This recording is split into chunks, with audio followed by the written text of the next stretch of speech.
Hi there, Mr. Holcomb here with another episode of The Math Behind the Modules.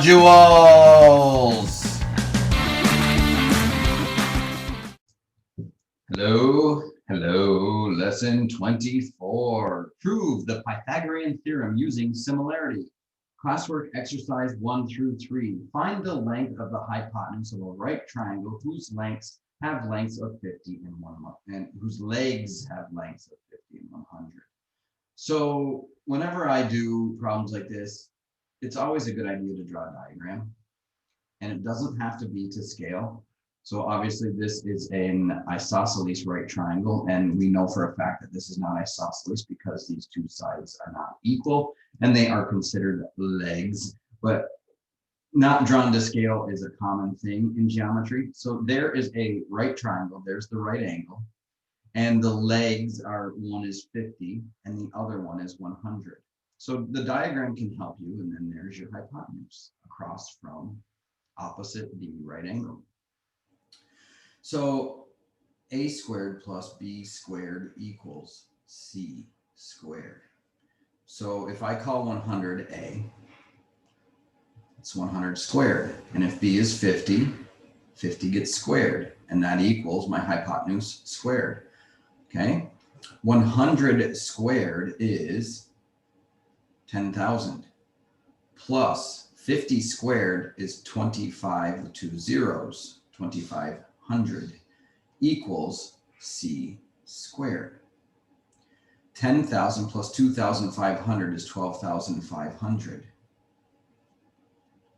Taking the square root of both sides, we'll reduce that c squared, or cancel out the c squared if I will, and we'll get our hypotenuse c. So if I take my calculator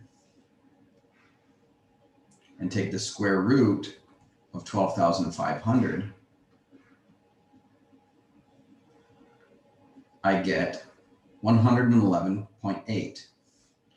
So I'm going to erase this because it's not a perfect square, it's an approximation, and we get 111.8. And they didn't tell us it was centimeters, inches, meters, or anything like that. So usually what you should do is say units. Okay, we need to get into the habit of using our unit of measurement. Before I go any further though, I'm not going to do the approximation. I just got thinking about this. And since in lesson 23, we figured out how to simplify radicals, I'm going to do that here. So if I take 12500 and factor that, it would be 2 and 6,250. Is that right? 2 goes into 12 6 times, 2 goes into 5 twice, 10, yes. And then this is still even, so 2, 3, 1, 2, 5. So 5, 6, 7, 8, 9, 10, 11 is not a factor of 3, so I will do 5. 5 goes into 31 6 times with the remainder of 1. 5 goes into 12 2 times with the remainder of 2. 5 goes into 25 5 times. So we're getting down now. 7 and 6 is 13. 3 won't go, so 5. 5 goes into 6 once. 5 goes into 12 twice. 5 goes into 15. Let me see if I'm doing that right. 5 goes into 6 once, remainder of 1. 5 goes into 12 once, remainder of 2. 5 goes into 25 5 times. Okay, and then one more time. 5 goes into 12 twice. 5 goes into 25 5 times, and then one more time, 5 and 5. So even though this was a big number, it still got down to primes fairly quickly. So we have a pair of 2s. We have a pair of 5s. We have another pair of 5s, and we have a leftover 5. So as a radical, that would be 5 times 5 times 2, which is 5 times 5 is 25 times 2 is 50. And then the square root of 5 stays underneath. And that will equal our C.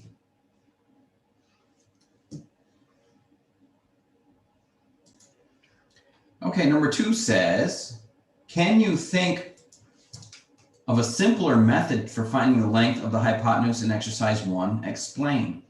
Well, when I see 100 and I see 50, so I'm going to use this triangle again. Let me bring it down here. And this is still our C, and this is still our right angle. And this was 50, and this is 100. Well, those are pretty big numbers. And look at the size of the factor tree I had to do. So if you can figure out how to scale down by a factor of 10, that would be 10 is to 5. But I could even do it differently and say 50 is 1, and 50 times 2 is 100. So it's a 2 to 1 scale factor. So then I could say a squared plus b squared equals c squared. 2 squared plus 1 squared equals c squared. And then that'd be 4 plus 1 equals c squared. So c equals the square root of 5. Okay? That was pretty simple, wasn't it? And then I see, well, I divided this by 50 to get 2, and I divided this by 50 to get 1. So I scaled it down by a factor of 50. So now I've got to multiply what I scaled down by 50 up by 50 to get what I started. And that's just simply multiplying by 50. So I put a 50 in front of the square root of 5. And lo and behold, it's the same thing. Wow, mind equals blown. Number 3, find the length of the hypotenuse of a right triangle whose legs have a length of 75 and 225. So I am going to just get rid of these values. I will use this triangle again. And I'll bring it down here. So there's our right triangle. Okay. Okay, so here we go. Keep in mind what we just did in the prior. And we have lengths now of 225 and we have 75. So 25 will go into 75. It's 3 times. And 25 will go into 104 times, and 25 will go into 208 times, and then there's one more, so that's 9. So 225 is 9 times 25. 25 times 9, right? So let me show you. Hello. 25 times 9 is 225. 25 times 3 is 75. So we get our 75 and our 225 by dividing by a factor of 25. And our new side lengths are 9 and 3. So I say a squared plus b squared equals c squared. 9 squared plus 3 squared equals c squared. 9 squared plus 3 squared equals c squared. Add them, 90 equals c squared. Do my factor tree to see if I can reduce that. I always like doing primes. 9 plus 0 is 9. 9 is a factor of 3. So 3 will go into 90. 3 will go into 9. So 3 goes into 9, and that would be 30. And 3 times 10, and 10 is 2 times 5. So I have a pair of 3's. So that is going to be 3 square root. And then the 2 times 5 have to go back together as 10. Okay? Now here is my scale factor. So then I just put that out in front, multiply, and I am done. And I didn't have to deal with humongous numbers in my calculator. Cool. Okay, page 2. Exploratory challenge, exercise 4 and 5. An equilateral triangle has side lengths of 2 and an angle measure of 60, right? So this is 60, cut in half because that's an altitude, 30, 30. The altitude from one vertex to the opposite side divides the triangle into 2 right triangles. And it says, are those triangles congruent? And explain. So keep in mind what we know about. So we have an angle. We have an angle that's congruent. Let me fix my pen. Okay. And We have a side shared in both triangles because of the reflexive property. So we have an angle, we have an angle, and we have a side. So the triangles are congruent by angle, angle, side. So let's say that. Yes, the two right triangles are congruent by ASA.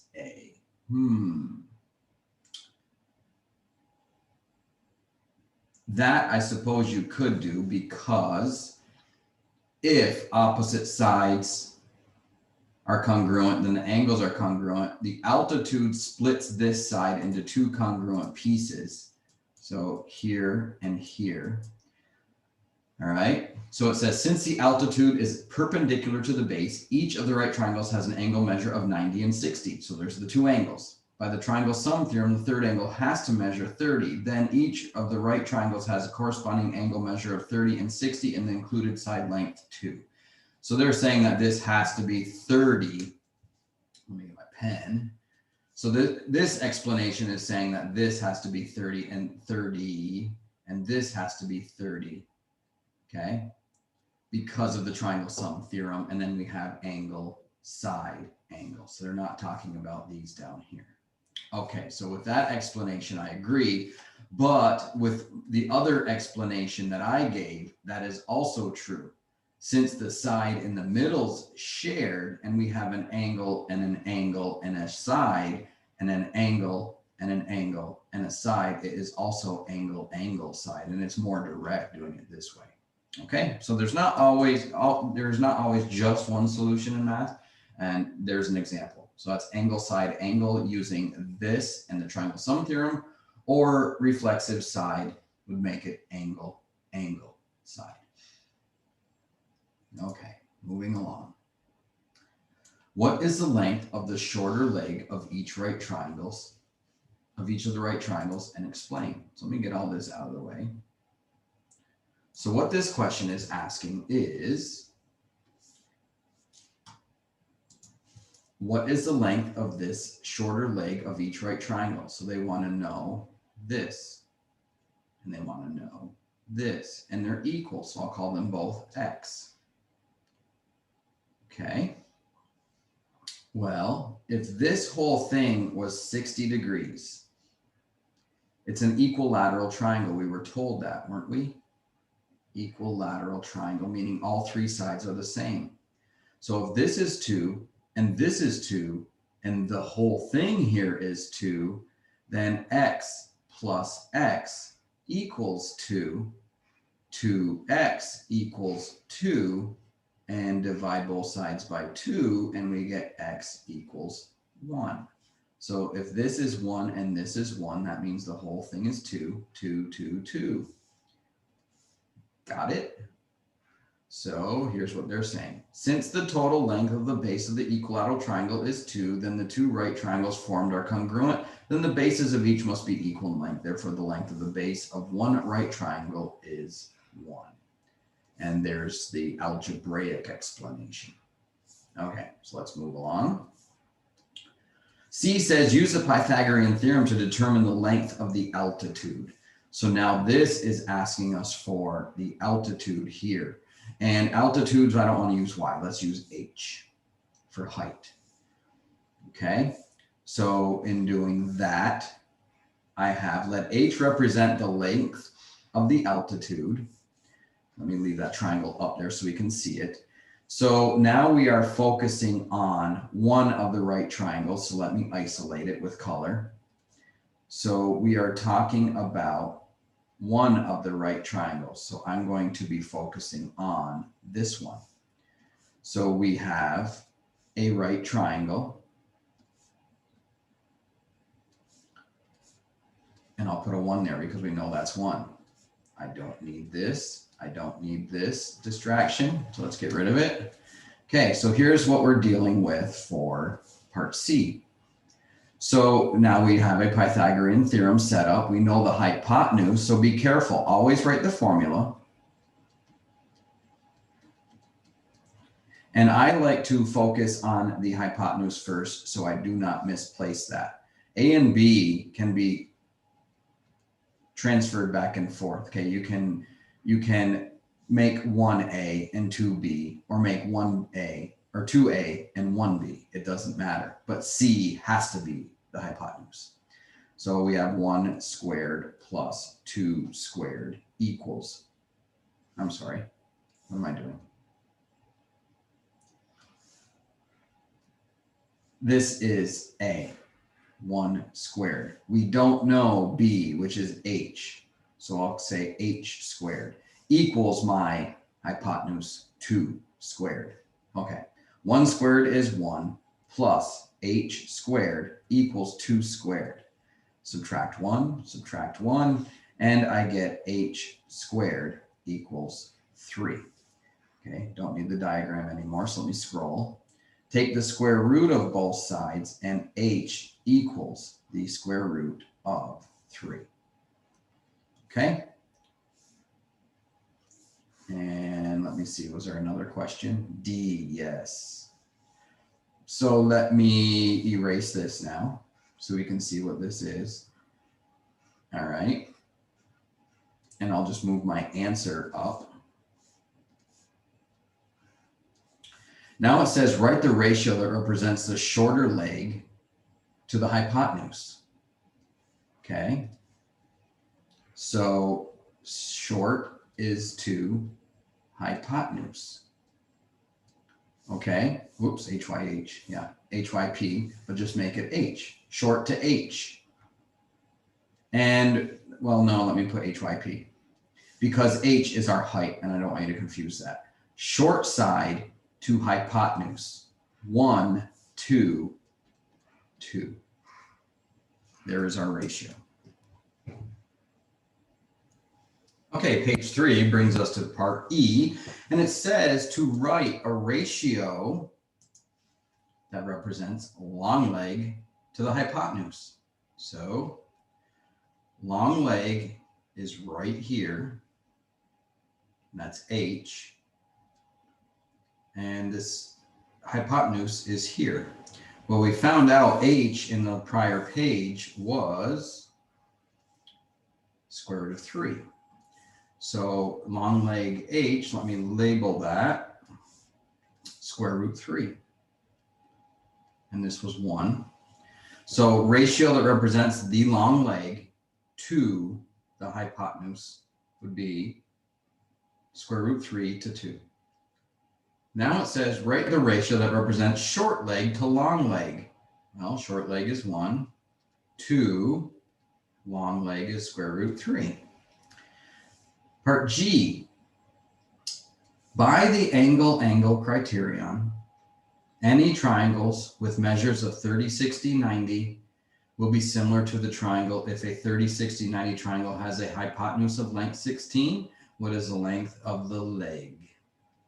So if we have a 30, 60, 30, 60, 90 triangle, this is a special right triangle. All right, I do this differently in class. I actually prove where that comes from using this diagram. But anywho, so they're saying a 30, 60, 90 triangle is going to be similar to another 30, 60, 90 triangle. And we have one that has a hypotenuse of length 16. So what they're saying is this side is 16. What are the lengths of the legs? So if we have long leg to hypotenuse is the square root of 3 to 2. That's the long leg to hypotenuse. And then we have the short leg to hypotenuse, which was on the previous page. Short leg to hypotenuse was 1 to 2. So that one was 1 to 2. So what you have to figure out is what is our scale factor? Well, now the hypotenuse is 16 and it was 2. So I know that I have to multiply 2 by 8. So in other words, we're going to multiply everything by 8. And so now my lengths of my long leg are going to equal 8 square root 3, which is 8 times the square root of 3. And the short leg is going to be 8 times 1, or 8. Okay? So now if I did this the right way, and I want to make sure I did it correctly, as it says here, long leg to short leg is a factor of square root of 3, and short leg to hypotenuse is a factor of 2. So that's what we have here. Factor of 2, factor of square root 3. So this is the length of the long leg. So if this was A, then this would be B, and our C is 16. So if I took 8 square root 3, and we have to put parentheses around here, and square it, plus B, which is 8 squared, it should equal 16 squared. Well, if I square 8, I get 64. And if I square the square root of 3, I get 3. Plus 8 squared, which is 64, equals 16 squared. Okay, so you might wonder, well, what's the square root of 16 squared? Well, it ends in a 6 because 6 times 6 is 36. So 16 squared is 256. I still haven't done this here though. 4 times 3 is 12, carry the 1. 6 times 3 is 18, plus 1 is 19. 192 plus 64 should equal 256. So 4 plus 2 is 6. 6 plus 9 is 15, carry the 1, and I get 256 equals 256. So these are the correct lengths of the long leg and the short leg. Okay, now number 5 says an isosceles triangle, isosceles right triangle, which means the two sides are equal, has a length of 1 as shown. What are the measures of the other two angles? Explain. Okay, well, if these both equal 1, watch what I'm going to do here. It is a square cut in half. See how I draw that square right there, and it split it right in half? Because the reason we know that is because a side length and a side length being equal, well, that has to make a square. 1 by 1, so this has to be 1 and this has to be 1. So what we did is we took a square and we cut it in half diagonally. Okay, an isosceles right triangle. Okay, so A says, what are the measures of the other two angles? Explain. Well, if this is 90 degrees, this was a right triangle, or I'm sorry, a right angle because it's a square, and a diagonal will cut a square in half. So each half is going to be half of 90. So this is 45 degrees. And this is 45 degrees. We know the angles had to be equal. Okay, so without me even bringing in this square, I know the angles have to be equal because this side is congruent to that side. So it's an isosceles triangle. And we already know that opposite angles of isosceles triangles are congruent, so they're equal. And I know this is 90, and if I take the triangle sum theorem, then I know all triangles add up to 180 degrees. So minus 90 is 90, so in a right triangle, acute angles are complementary. So I could say, well, 2x equals 90 degrees. If I did this algebraically, divide both sides by 2, and I get x equals 45 degrees, just like that, boom. All right. All right, page 4 brings us to part B of this problem. And I brought the diagram over to work with. And it says to use the Pythagorean theorem to determine the length of the hypotenuse here. So that's going to be C. So A squared plus B squared equals C squared. A is 1, B is 1, C squared. 1 squared is 1, 1 squared is still 1, equals C squared. That looks like a O or 0. C squared. 1 plus 1 is 2 equals C squared. So then when I take the square root of both sides, then I get C equals the square root of 2.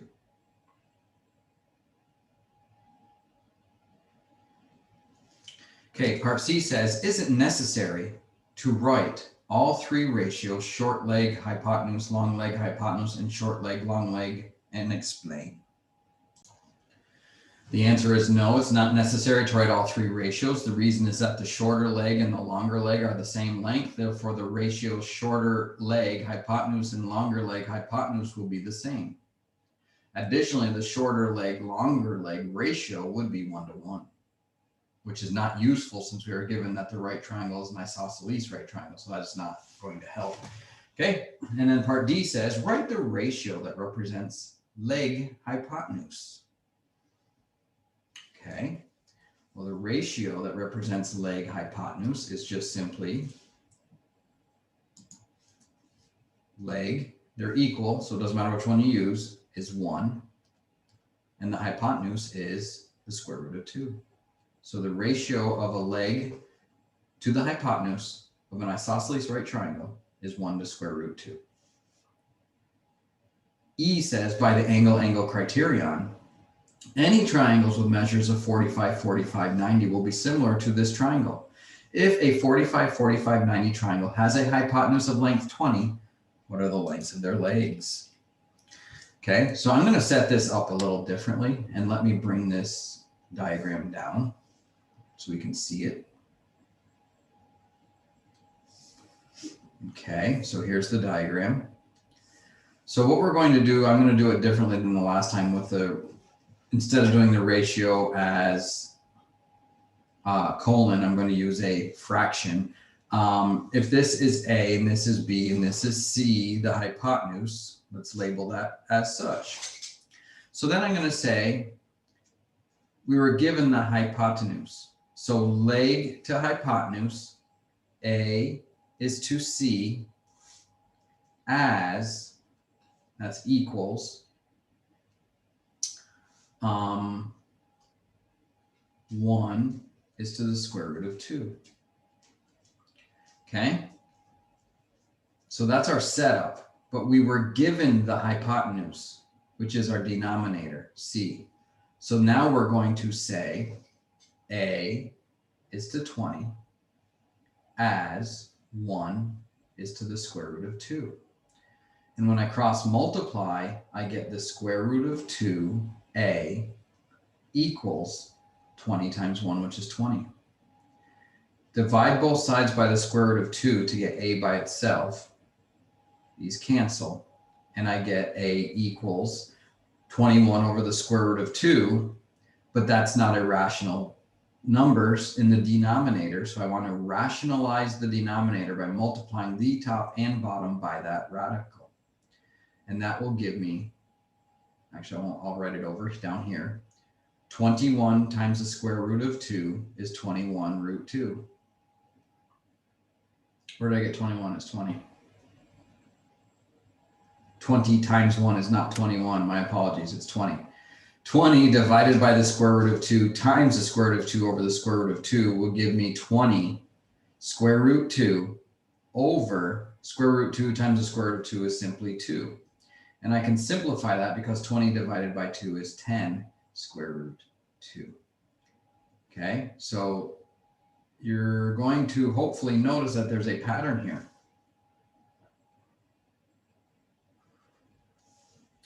If you're given a hypotenuse length, the side is half the hypotenuse times the square root of 2. So if we were told that the hypotenuse was 50, then the answer would be 25 root 2 for the two legs. Okay, so that's a quick shortcut we can learn while we're doing this. Okay, page 5 brings us to the end of lesson 24. Special right triangles. Go to your problem set.